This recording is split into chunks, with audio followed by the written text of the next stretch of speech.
Okay, so this is just going to be an example on how to make a graph using your data. So I have an example right here, and you're going to highlight it all, and you're going to click Insert.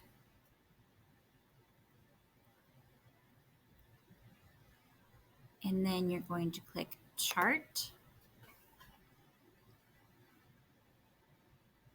Okay, so in this case, I got a pie chart, but let's move this over here. But I don't want a pie chart, and I don't want you to have a pie chart. I want you guys to do a bar graph.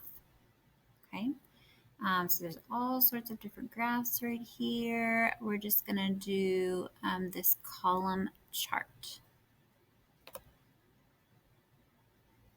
Okay, so it automatically makes the graph for us.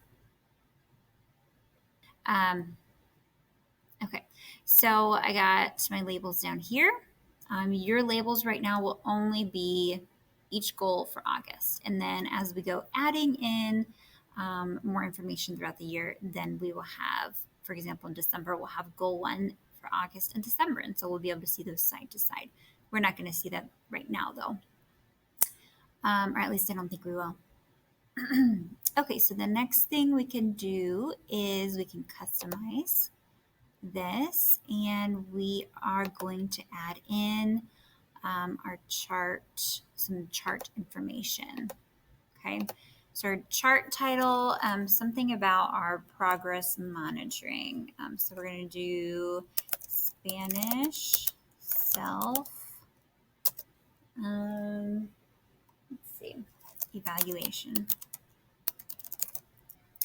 Okay, so after we do the chart title, just like we would in science class or in math class, we need to label the rest of our chart. So we're going to label the x-axis, which is the horizontal axis. It's the one on the bottom. And this is going to be our goals or goal number. Once again, you can change the text font, the color if you want. So I got that. And then I'm going to do the y-axis, which is our vertical axis going up and down. And I'm going to call that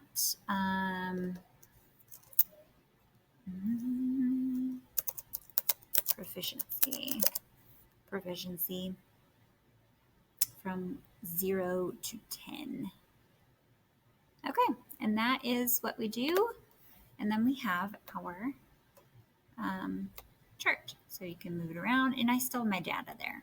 Okay, so I would like you guys to move your chart over to the side so that way it's not blocking your data, because we are going to be going through the data later. So that's how to make a chart with your data. And if you have any questions, let me know.